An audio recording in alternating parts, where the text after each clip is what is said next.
Welcome to Missing the Mark, where we look for meaning in strange places. I'm Christopher. Welcome. Today I'm talking with Max Kolbe of the Escaping Atheism Project, and we're going to be talking about personal, at least the beginning topic will be personal interactions with atheists, specifically the angry sort one meets in comment sections on Twitter and so on. People who, make you think that maybe they're typing with snake fangs at the end of their fingers. In your YouTube comments, they're all over Facebook now, too. Yeah, I don't hang out on Facebook much, but I am very, very, very willing to believe that one. Yep. So, welcome, Max. Hey, nice to meet everybody here. I'm sure a lot of your subscribers already know me. Some may not, and that's fine. We're the Escaping Atheism Project. Just to pimp us a little, you can find us Escaping Atheism. You find us on Twitter.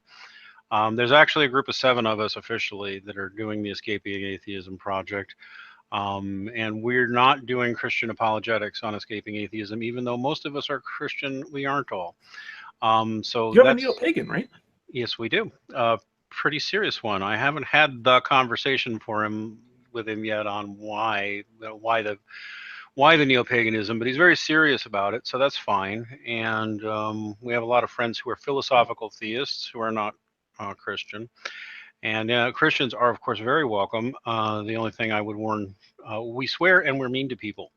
So if that sort of behavior disturbs you, don't come. But if you're not afraid of that, then, we engage in the kind of rough and tumble of what we would call the vulgar culture. And we engage the vulgar culture using language it understands. That's not necessarily everybody's style, though, and everybody doesn't need to adopt that because it can get negative, and that's not for everybody. Yeah, no, it's something I've noticed, and we'll probably talk about else at some other time about how different people genuinely understand things in different ways, and especially how there are people who don't really understand other things besides very rough approaches. But then there also seems to be but we want to talk more about the sort of atheist who is very rough and tumble, but it also doesn't seem to be all that sincere, or if they're sincere, the only thing they're sincere about is their deep-seated generalized anger. Well, here's what's going on. I think we very badly need more Christians, and I'll even say other religions too, but this is a Christian channel. Christians need to get out there in the public arena. There's even, especially for Catholics, you've probably heard the phrase evangelize the culture before and wondered what it meant. And Bishop Barron, Richard Robert Barron, and others have admitted to some confusion on their own, but the consensus view, those who thought it through, is the way you evangelize the culture is you be visibly Christian while being in the culture. That, and be seen as a force, mostly for good, but and it doesn't mean you would never do. I don't think you should ever do what so many of the evangelicals do, which is, have you accepted Jesus Christ as your Lord and personal Savior? Have you thought about going to hell and how to avoid it? All that blackmail stuff that really off-putting to people. And for good reason. Yeah, it is for good reason, actually. For those who don't know, Max and I go back quite a long time. For those who don't know, you yourself were actually put off by that very thing for quite some time. Yeah, I am an ex-atheist, and I had a long journey home.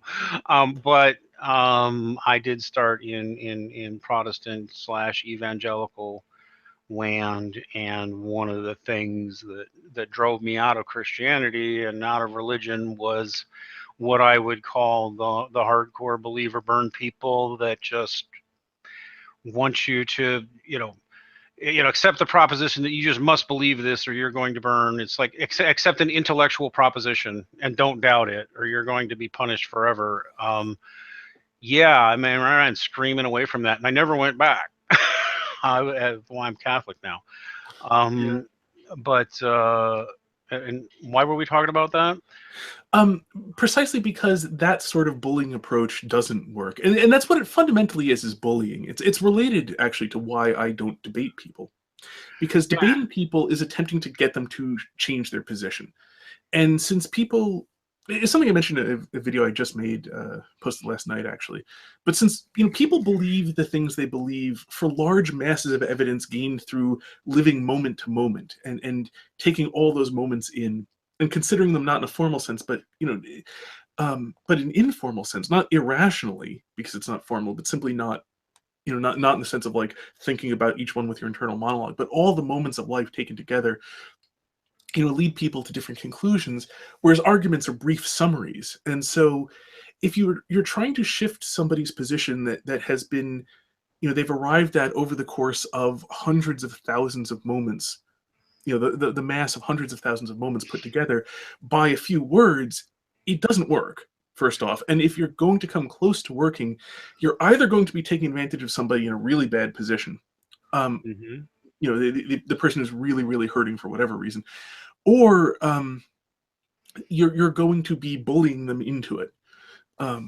Those are generally the only two ways it works, and so that's related to me to why debate is kind of pointless. Picking a debate or picking a fight. Well, picking a debate is kind of like picking a fight. I mean, you might say debate isn't fighting. Yeah, it is. It's a structured argument. It's a structured quarrel is all it is. And so it immediately puts one side into the feeling that they have to defend themselves and they don't want to be seen as stupid and all those things. It was and the other thing. Oh, sorry. Just the other thing about debate is that it doesn't allow you to, you do something where you say like, well, this is the way I see it, or I am willing to trust God on something or something. Another person says I'm not. In a debate, you can't leave that there. You can't disagree in a debate.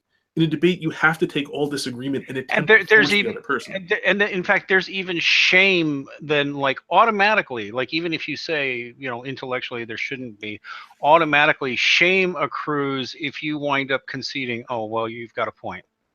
You're right. Unless it's a clever ruse, and you say, oh, you've got a point. But no, I mean, like in a debate, you would actually feel like you're losing face and have failed somehow if you said, you know what, I haven't thought that through. Let me go think on that and get back to you or whatever. You can't do that in a debate. You just look weak and the whole thing gets messed up because you're not having a conversation. Exactly. And that's where this brings it really back to that, the believe or burn. Those are all attempts to win.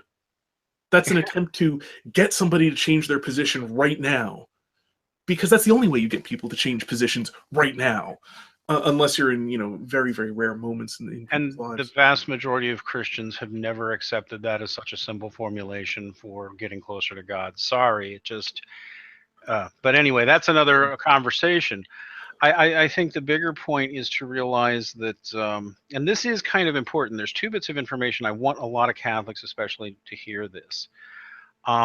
Especially dealing with atheists on the internet, but increasingly, what I'm finding is too, even in real life interactions, atheists tend to feel entitled to be insulting, condescending, and demand that you explain yourself and to start a debate with you at the drop of a hat. Now, it's worse online, but you'll find this is culturally happening even in everyday life in some parts of the country. Not in others, but it's happening in some parts of the country.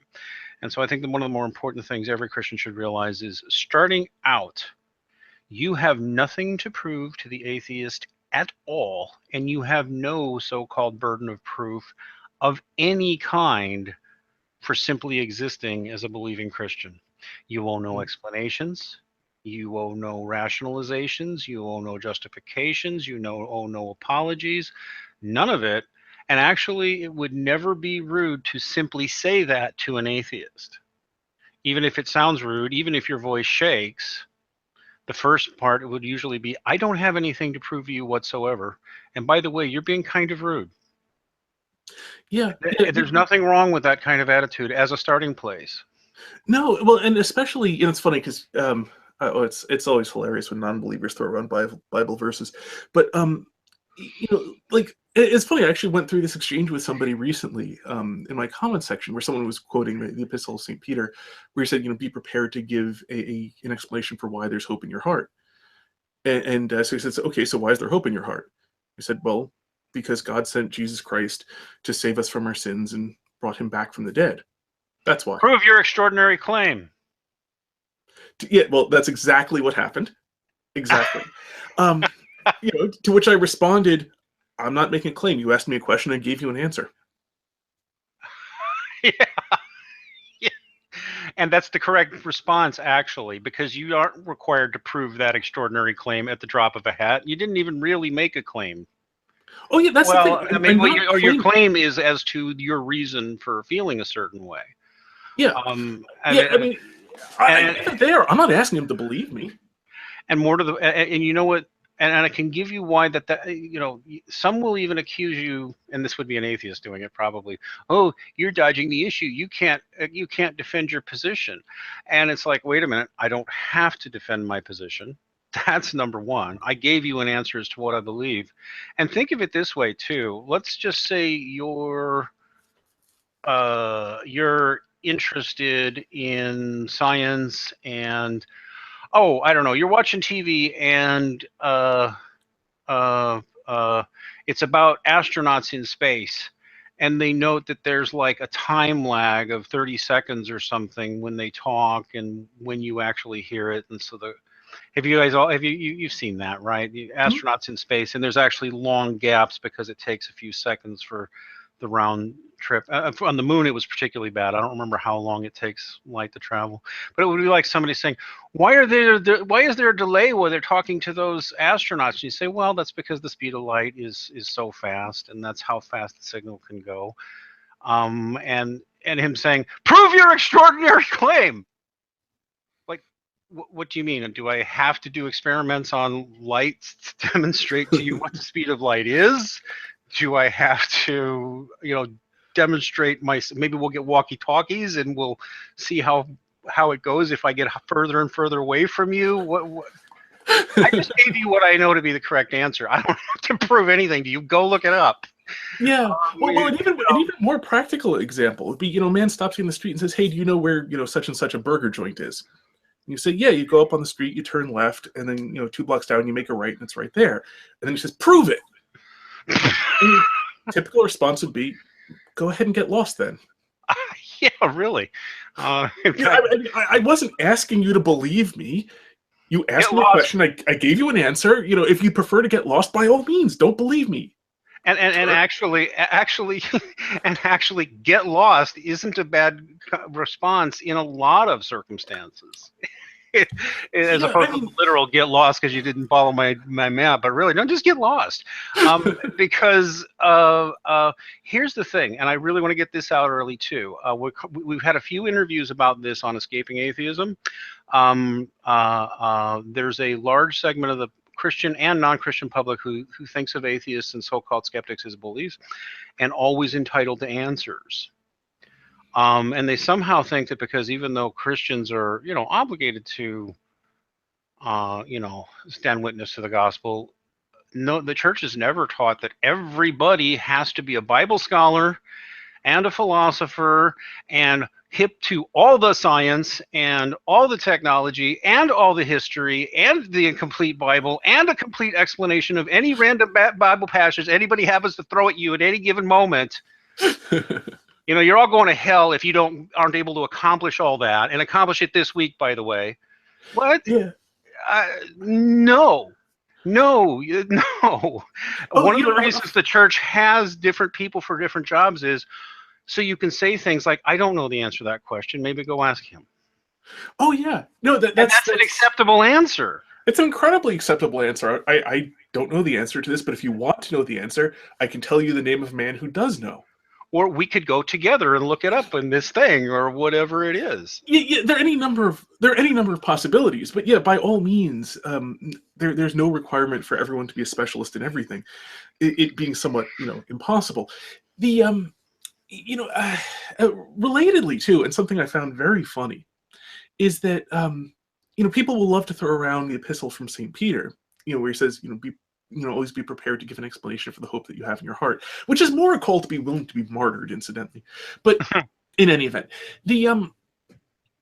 having said that, they really don't like it if you then, both of us are Catholic. You don't like.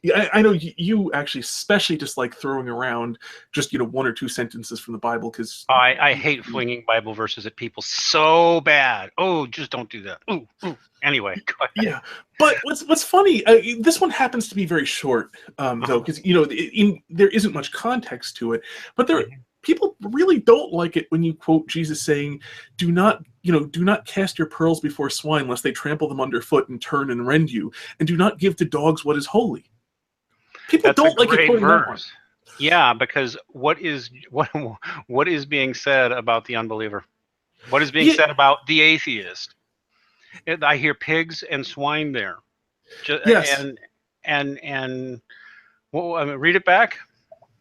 I was quoting that one from memory. All right. Well done. Don't cast pearls before swine, unless they turn and trample you. Yeah, well, lest they trample them underfoot, then turn and rend you. And rend you, right? Which means attack you. They'll beat the crap out of you. And by the way, pigs are dangerous. They're real dangerous. Big, powerful animals. And that will bite and then kill you and eat you.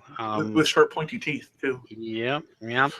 And so right there's a notice for you that people who are not of the faith can turn extremely hostile. And they've been known to kill Christians. I don't think we're in huge danger of that here at the moment too often, but I don't know. I've talked to at least two guys who've been attacked for being Catholic, two young guys. Attacked. Okay, so and hate crimes against Catholics are a thing now, people, and they're growing. We're talking America because obviously they are in the United States. Yes, the people who are listening to this in America, and I know for a fact in Canada. In fact, I've heard some terrible stories out of Canada. That's why I don't support the Honey Badger Brigade anymore. The complete silence about what's going on up in Canada. Catholics are losing jobs. Catholic politicians are afraid to announce that they go to church, even mention that they go to church lest they lose their jobs. It's a thing. And so, that warning is right there. People will get hostile with you, and you aren't required to be a holy warrior at every moment. Or you're really not. I think a clear way of phrasing it is that even being a holy warrior doesn't require any particular mode of action. No, in fact, in every moment. Apparently, this is apocryphal, but almost everybody agrees that the sentiment is true within the church. Preach always the gospel. Use words when necessary. Yeah, St. Francis never said that specifically, but yeah, it's a common sentiment. It's about correct. It seems largely correct to me. Yeah, there's that asterisk. Words are often necessary, but yes. There is a real problem, though, and this goes back years. It's not new. It's been going on. You can see the interviews I've done. See the interview I've done with Brett Keane on the Escaping Atheism channel. See the interview I've done with Stephanie J. Thomason. See the upcoming interview I have with a historian named Border Painter, which will be this week. At least part of it will be released this week.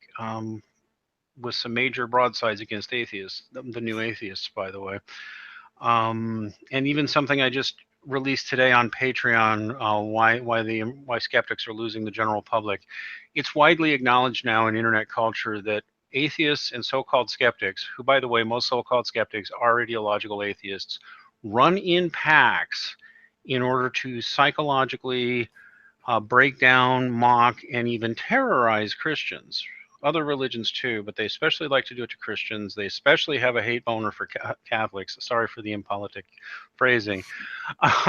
They definitely have a special hate for Catholics, and they have been known to drive any number of people offline just by playing psychological teardown tactics on them. I think in the old days, Christians would have said, well, just stay off the internet, that's crap anyway. But no, the internet is the global communications medium now. We can't not be here.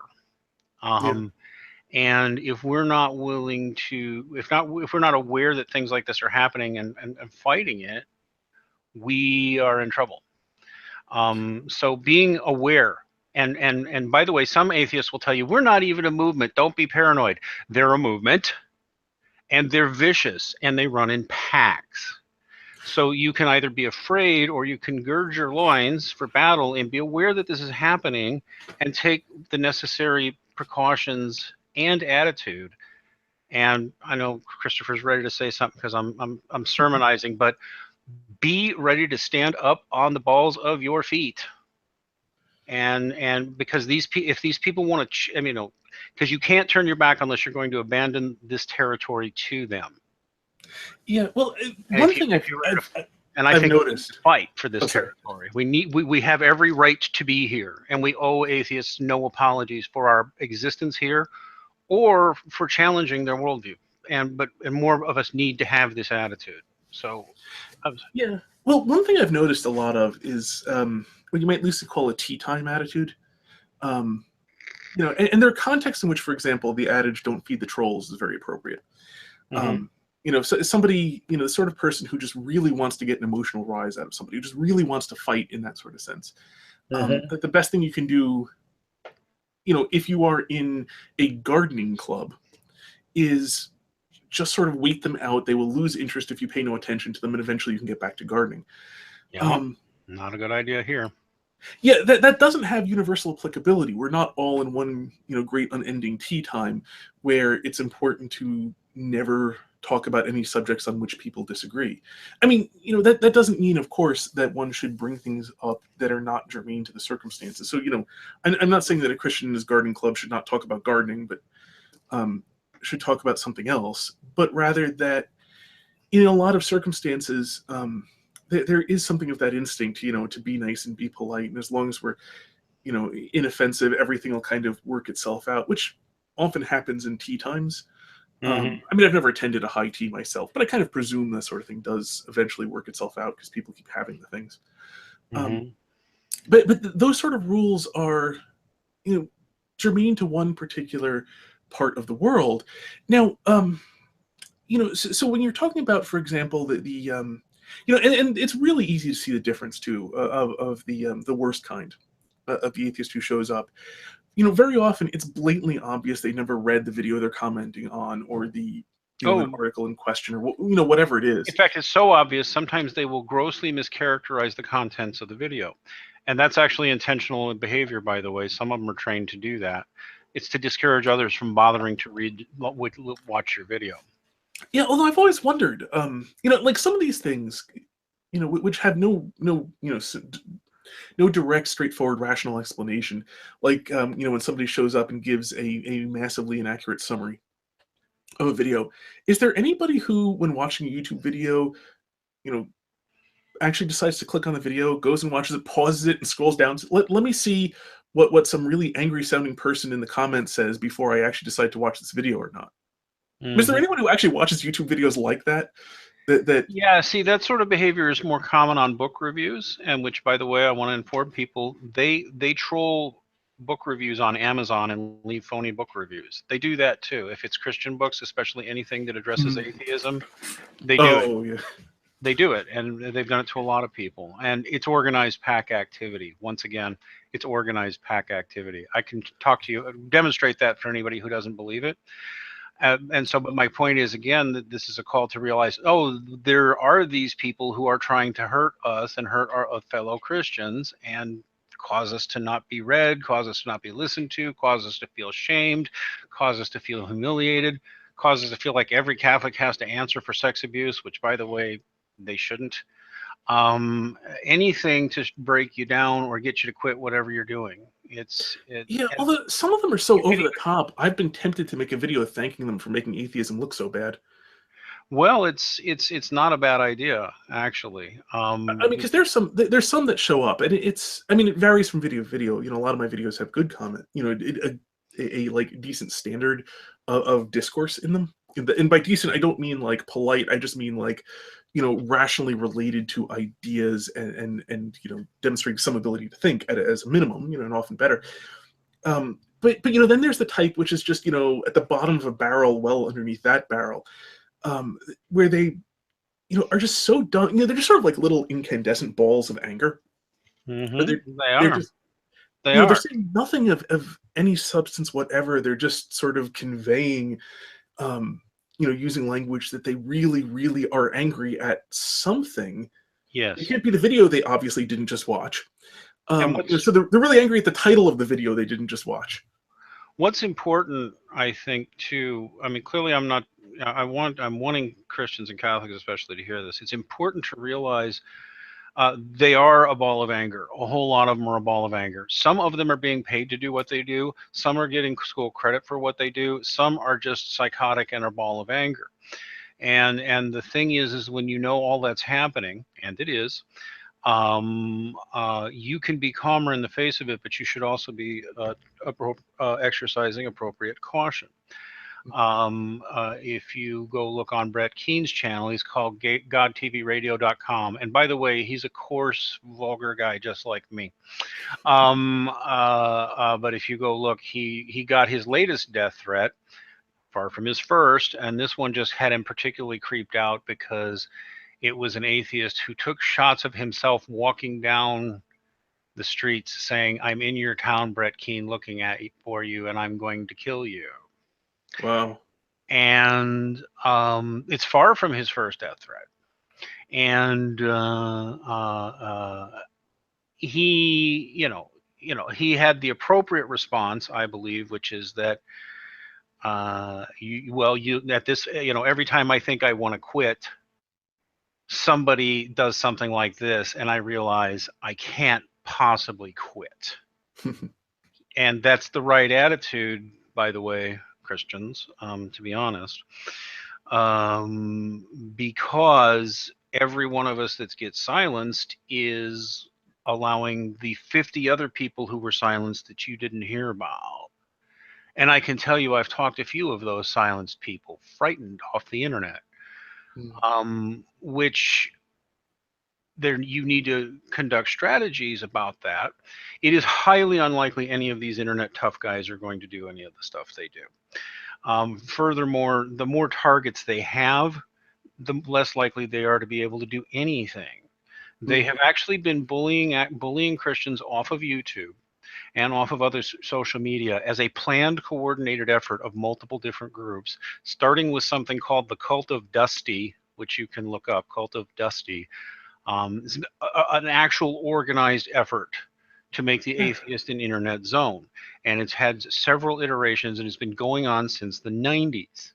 And none of this is conspiracy theory. You can go Google these things and find out they're all real. You can name the names in some cases.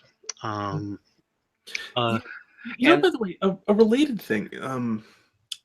Well, it's fairly related. Because one thing I think that may well be a technique of what you're describing, as well as other things, because a lot of things can be done for multiple reasons. They can be done where the person doesn't even entirely know the reasons they're doing something, because I think there's a lot of imitation that goes on as well. Where one atheist sees another doing something, and then whether they're trying to win glory through imitation or whatever, they'll be doing it. So for any given person, it's hard to know what on earth their motivation is for some of these really strange actions they do. But another interesting one I've seen is the attempt to wear people down through if somebody says, like, I'm not interested in debating, they'll get a lot of people who really, really try to get them to debate. I've seen that one firsthand. But I've seen that firsthand a lot, not just recently. And one of the things I've seen about that is that you'll get the emotionally manipulative techniques. Like I'm really interested in knowing, if there is a God, I'd really like to know it. So can you explain to me how I can know? So I'm sure you've seen this one too. And so something that's always struck me as just utterly bizarre about these things, and what essentially forms, I think, a very straightforward way of distinguishing the sincere from the insincere people, is if somebody is sincere about this, they will tell you what they know. They will tell you what they have read. Because it's not like we live in a world in which they've heard and what they've heard. You got to be careful about that. But yeah. Well, yeah, but I mean, if a person is sincerely interested in finding out more about God, like, I don't believe in God, but there's enough that makes me wonder, how can I know more? It's not like there's one person who lives up in a hideaway on a mountain who has an answer to that question. We have things like bookstores and Amazon and tons of websites with free material on them. Yeah, and by the way, the person may come with questions, but probe for sincerity, because if it's something like they want you to interpret a specific Bible passage for them, watch out and don't even bite. I mean, if you're certain of your answer, fine, but the correct answer is almost always, you should talk to somebody educated about that part of the Bible and about the appropriate theology. I'm not, you know. You want to talk to my priest? I mean, I'm not a Bible scholar. Am I required to be? And you don't have to be that sarcastic. You can just tell I'm tired and don't suffer fools easily. You can say this nicely, but a perfectly appropriate response is, I don't know. I'd have to ask my priest. It's usually not as simple as what it looks like. That's all the answer you're ever required to give. Oh yeah, a tremendous number. I haven't had many approach me about Bible verses. A few times. It's almost always a leading question too, and you can tell. You know. Yeah. Well, the other thing too is a lot of these people the few times this has happened, I should say. I'm just saying in the majority of cases I can recall of this, of the few times it's happened, they've largely been from people who did a good job of convincing me that they're incompetent at reading. I mean, reading secular things. Yeah. And so, I mean, there have been a few people I've just point blank refused, like, I'm not going to discuss biblical interpretation because you are incompetent at reading. If you show me some evidence you have paid, 6 months from now, show me some evidence you have paid somebody to teach you how to understand what you read in a secular sense, I'll consider talking with you about this. But as long as you're incompetent at reading even secular things, there is no way in the world I'm going to try to discuss the interpretation of what this passage means. And it's now of course. In fact, it's a presumptuous burden, by the way, even to expect anybody to do that. I would expect, in fact, that if I walked up to a Bible scholar, one who'd spent his whole life on it, and said, what's this passage mean? And I want you to explain why it doesn't mean what I think it means. Yeah, I mean, you're not entitled. You don't just do that to people. The honest inquirer, you will know, is an honest inquirer. Yeah, no, there's an asterisk here, and I'm Catholic, so I get to say this very easily. This is a problem inherent in the like in the fundamentalist approach to the Bible, where in the Bible, because fundies will, if not in these words, tell you that the Bible means whatever they think it means. And they've always got all the Bible verses memorized that they can just spit at you like on command. Yeah. So those people, in a sense, do owe an answer because, of course, their entire worldview is based around the idea that they know the entirety of what's in the Bible. And moreover, that there is no difficulty whatever in understanding anything in it. Yep. So, I mean, that's the thing. Like, if your worldview is based around the concept that it is trivially easy to understand everything that's in the Bible, as long as you're acting in good faith, then yeah, I mean, you kind of do owe people an answer. And well, even there, you don't owe people an answer. But in any event, it would be so trivially easy for you to give an answer. Fundies are the ones who always fall for it when atheists do that. Explain this to me, and then they get into a verse-flinging war, and I just want to scream and run out of the room. And if you as a Catholic ever encountered that and didn't even know what to do and felt inferior somehow, no, the correct answer as a Catholic is to go, wow, they're spewing madness out of the Bible, both of them. I wish they'd go away. Because that's a better attitude, because people spouting madness out of the Bible is real easy to do. And this is not I don't think this is a Bible passage. Maybe it is, but the devil may cite Scripture to his own purpose. It's a truism regardless. Well, you can find the passages where the Bible didn't, the devil did in fact cite Scripture. So, in fact, that's right. The devil did cite Scripture too. And in the temptation of Job, I think. Maybe not, but definitely in the temptation of Christ. Yeah, in the temptation of Christ, definitely. Wouldn't God want you this? Wouldn't God want that? Well, it was written something or other. Jump off an angel or something. It was written, not a hair on his head will be harmed. Yeah, Yeah. yeah. And then Jesus replied, "But it is further written." And we should probably wrap up in the next 10, 15 minutes. But if I'm timekeeping right, we'd like to keep it under an hour. Yeah. I want to go back to the security thing, because I just mentioned death threats, and I just mentioned that atheists are known to call people at work and do other things, or do other things to psych them out, like call and order you a pizza Mm. and pay for it. And like, just because they're playing games with you, 99.9% of these people are complete cowards who never leave their basements. um,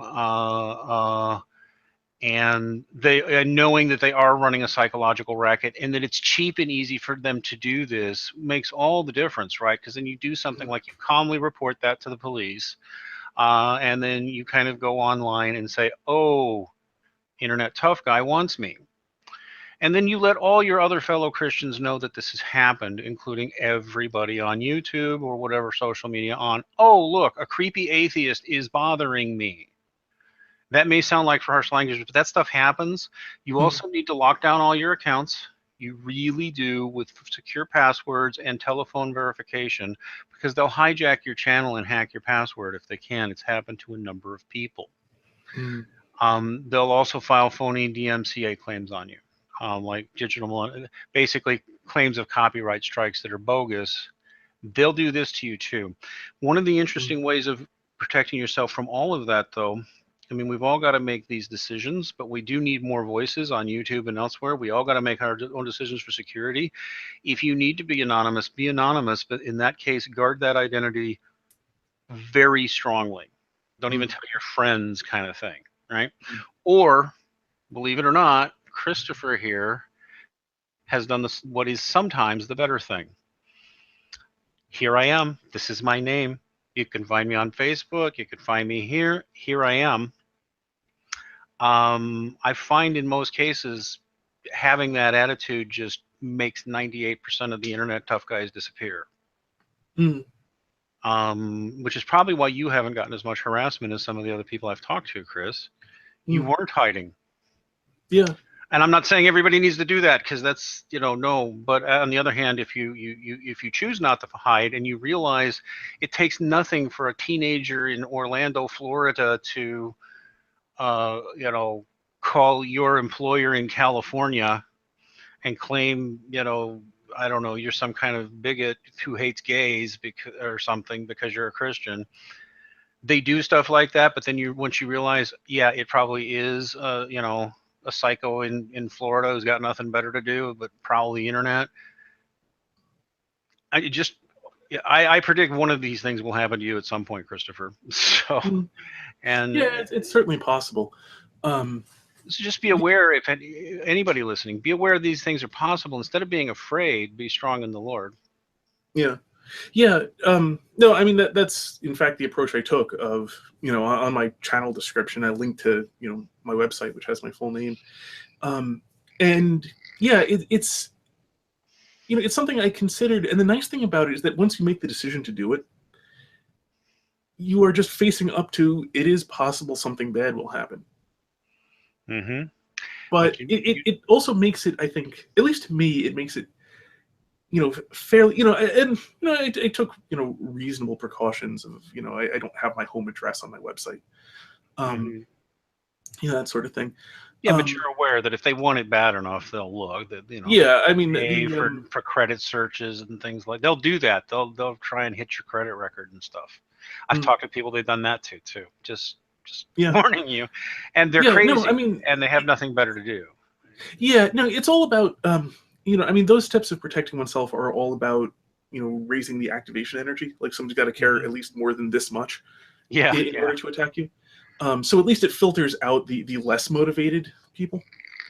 But again, once you know all this is possible, but once you also realize it's important, because it is important, because if we're not out here doing this and being visibly Christian, we get to get more and more and more pushed down by the current culture, and unable to breathe freely, be who we are. There's people openly questioning our right to educate our children religiously now, like they want to make that illegal. And it's just if you don't get your voices out there and say, we're not afraid of you and we're not going away, and this is what we believe, and you don't have to, but we don't owe you anything because of what we believe, then the safer we'll all be. Because cringing forever, you know what cringing forever eventually will look like? China. It really will. Although there's good stories coming out of China for Christianity these days, and that's good. But yeah, but that being said, yeah, no, to me, part of it is that it helps to clarify. It helps to clarify the question of, how much are you willing to risk? And in what direction? In what direction? How much are you willing to risk, and in what direction? Even if not for yourself, for your children. Yeah. And this is one of the primary things driving me. I've got a 12-year-old who absolutely loves going to church and loves God and loves learning about God. And what kind of world am I going to leave for him if I'm silent? Yeah. And also just for the truth. For the truth, all by itself. Yeah. To be willing simply to stand up and claim the truth. Whatever it takes to get through to you, to motivate you. If it's not even, if you, I mean, the truth of God is the most important thing here. But I mean, whatever it takes to get you emotionally activated, think about the kids. Think about your parents. Think about your community. Think about the direction things are headed in, and what it looks like if Christians stay silent. Yeah. Because they're afraid. Then fear generates fear, and silence generates silence, and that's not good. No, it really isn't. And I mean, and it is also the case that a lot of people have things to offer, which I think a lot of people don't realize. That you don't have to be a specialist in order to have a reason to actually have a presence. No, you really do not. Yeah, I mean, this also, I think, becomes especially clear if you look at some of the atheist YouTube channels are so astonishingly bad. So I mean, some of them. Now, to clarify, there are channels run by atheists that are quite good, especially ones in which they don't, that aren't related to religion. Like, there's some, historical channels where they don't talk about religion at all. They mention, you can kind of find out if you look hard enough, that they're an atheist. By the way, it never comes up. So, those are good. I shouldn't have interrupted you, but send me some atheist internet channels that do history, if you know of some, because again, I just did this devastating interview with a historian who goes after atheists and their history, and I want to send it to some of those atheist historians. But that's the but I'm talking about like people who are interested in specific aspects, like in what manner did the Romans organize their legions? Right, like historical stuff like that, where it has nothing to do with religion of any kind whatever. They're talking about things like, what was the manner in which orders were given without, and how did they order, and how did they march, and what sort of weapons and armor. Without arguing, I think even some of that history is tainted when they pull religion out of the equation. That's worth another conversation. We should have a conversation sometime about pagan Roman religion.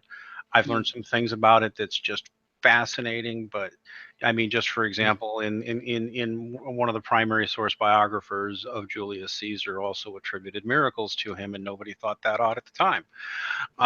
But in any case, we should. So I just wanted to clarify that I don't mean somebody who is an atheist, but who is talking about a specific subject.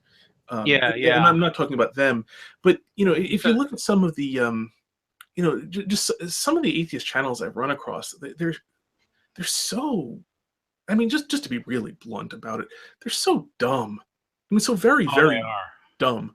They're dumb and they're shallow. And by the way, it shouldn't be wrong for you to call them dumb and shallow. You think that's being unkind? I think it's unkind to let stupid people know they're still being stupid, that they're being stupid, and just let them be stupid. Especially, we're in a cultural milieu, especially in a lot of socioeconomic circles, i.e. lower, what we would call people on the lower end of the socioeconomic spectrum. They do swear, they do tend to be rude, and they do tend to not respect you if you don't immediately show backbone back. Like if they bark and you don't bark back, they will never respect you, kind of thing. That's not to say you as a Christian need to go in and go after those people, but again, realize this is part of the Wild West cultural milieu that is the internet in 2017. and just be, instead of being afraid of it, just be aware. Oh, it's there. Yeah. And And moreover, secure yourself and secure your accounts. But well, I think too, we also, something that I think is needed is people from that background who, yes, and especially, being Catholic, I get to say this, especially Catholic people from that background. Um, from a you know, rough and tumble world, yeah. exactly, that we need more people like that because of course, people engage best by and large with people who are at least somewhat like themselves.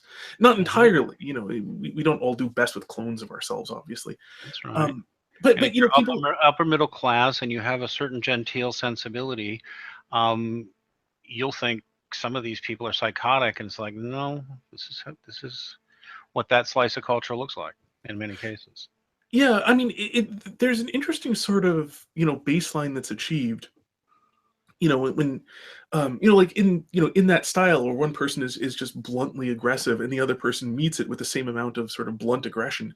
That and it's something I've observed, though I myself, I come from a different background. I don't really take part in that.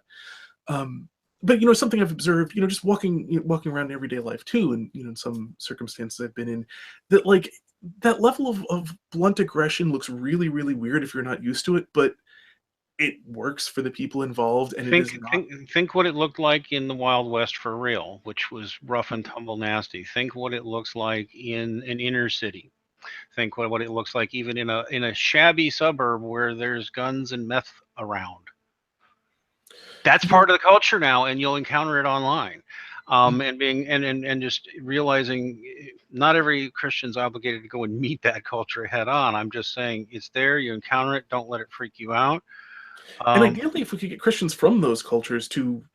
that's exactly correct. And I'll tell you a story that I know some of my our fellow Catholic and Christian YouTubers don't like the Escaping Atheism project specifically because we are rude.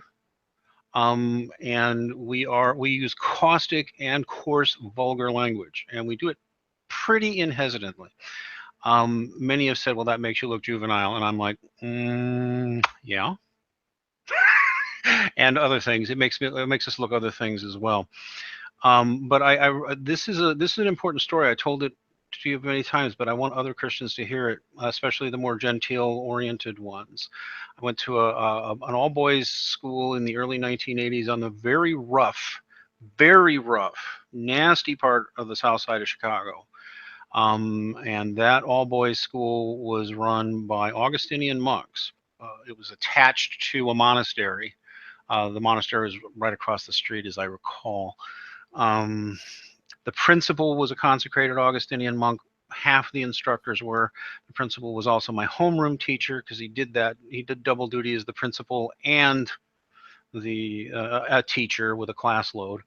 He had a PhD in, I think it was Greek history, in ancient history. He had studied in Greece. He was fluent in multiple languages. He chose a life of poverty teaching in a Catholic high school, pretty rough part of the city of the south side of Chicago, to do with all that. And on home, you can bleep this out afterwards if you want. We'll put this is the bleeping session. I recall meeting him on homeroom the first day. We all introduces himself. I don't even remember what he's talking about, but this was the first time I heard an adult swear in public. I do recall I see, well, wouldn't that be a bunch of bullshit? And like, this whole room full of boys froze but was in love, and the words fuck and shit came out of his mouth, and then eventually came a lecture: when is swearing okay and when is it not? Well, here's what a word like fuck means and what it looks like, and even gave us a description of what the sex act is like. Oh, by the way, he was a priest too. We were talking about penises and vaginas at one point in history class when we were talking about swearing. And, what he had done is make a bunch of rough working class boys respect him and realize that he was real, because this was the kind of language they heard at home Mm. and with their friends. And it was almost at that time a way, I think, of welcoming us as freshmen into the world of men, into the rough world of men. which is a different cultural milieu, I think, from what most people have. But depending on your context, you know, half your listeners even either just went blanched, and others went, well, yeah, that's just reality. And that's reality in a lot of places. Old school Catholics from Boston, old school Catholics from Chicago, old school Catholics from, you know, Hispanic neighborhoods, Polish neighborhoods. Oh my God, Polish Catholics swear like, oh my God, they swear. They swear so much. Like, fuck you, fuck, what's that bullshit? Get out of here. You know, this is part of Catholic culture in large parts of the world, and we don't all have to adopt the genteel sensibility that doesn't like that. You also don't have to embrace it, you know. But it's not inherently sinful to use Germanic words instead of Latin words. The word cunt is not necessarily any worse than the word vagina. We just think the Latin is more polite. Well, certain parts of the country, they don't like that, and they don't even trust you if you won't use that kind of language. They think you're a pussy. Yeah. So it's all about what audience are you talking to, and who are you trying to get through to. And I'll stop swearing now. Yeah, no, it's very true that the nature of rough language, the nature of that sort of thing, and this actually really gets to something you see a lot, at least I've seen a lot, of the the Christians who think that the only viable approach with people is to be nice. And which itself, niceness is a very interesting topic, because niceness is not actually a virtue.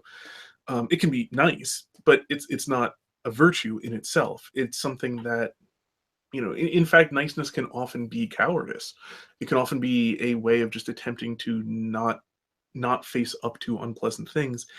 And like when it came to, there's someone who pointed out in good faith, not criticizing the gentleman, but who pointed out when one time when I quoted, don't cast your pearls before swine, don't give dogs what is holy. You see, you did kind of just call these people, swine and dogs. Yeah. Well, yeah, I did. Yeah, no, that was not accidental. These were atheists who were trying to lecture me on my Christian duty. That's right. And I will swear one more time and use another vulgarity. In certain cultures, the word asshole will functionally mean much the same thing. I know, but anyway. Yeah.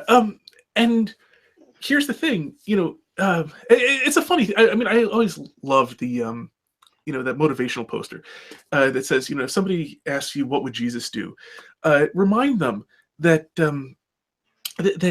chasing people with whips and throwing tables, overturning tables is within the realm of possibility. And it's the painting of the cleansing of the temple, where Jesus took his belt and fashioned it into a whip and threw tables over and chased the moneylenders out of the temple. Yeah. It's not that we need to take over the internet, but we need to get some balls. Yeah, well, and when you look at it, like, yes, and again, here comes the distinction between judging people and judging actions. That a person who is a public blasphemer is publicly blaspheming, and it's well within our competence to judge that. Now, and even to say I am offended by it, but yeah. Yeah, well, is the man culpable for it is a very different question, and that one is outside of my responsibility. That's not, is the man culpable for being a public blasphemer? I don't know. I can't know, and fortunately, I don't have to know. It's not relevant to my life. We need to start rapping. I'm sorry. Oh yeah, but on the other hand, and that is kind of the thing that if the man says blaspheme publicly, he is in fact a public blasphemer, and so, he is in fact acting like swine. And, I know that from his perspective, he's not, but, well, so what? I mean, well, what the hell is that to me? In almost an extremely literal sense. I mean, that a man thinks that he is doing well by doing something that is bad doesn't mean that it's not bad. And so, and something, and I'm not doing this in like the proof texting sort of sense, because you can find this sort of thing throughout the Bible, where, this came up in some conversation I remember, but the part where Jesus admonished people to, first, if your brother's doing something wrong, take him aside and speak to him privately, and if he changes his ways, you've regained a brother. But, if he still refuses to amend, then denounce him publicly and treat him as you would a sinner or a tax collector. That is not, That's pretty damn blunt. It is, for one thing. And it's something you find, in a lot of places. You find this general theme that, within the context of people who are trying to do well, to give them the benefit of the doubt and so on. But within the context of people who are not trying to do well, like the pagans who were not Jews and were not respectful of God, that you find, we were not told to not give to our pearls to swine, to not, give to dogs what is holy, but also told, but under no circumstances figure out who, what that means. Don't figure out how you could possibly apply this, because that would mean you're calling somebody swine. Well, how about we end on this, Tim? How about we end on this? I have or do you got one more thing to say? Just a super brief thing to finish out that point. That there's some version of Christianity wherein niceness is placed as the primary, which obviously is not an imitation of Jesus, because Jesus was many things, but not nice. I defy you to find anywhere in the Bible in which Jesus was nice.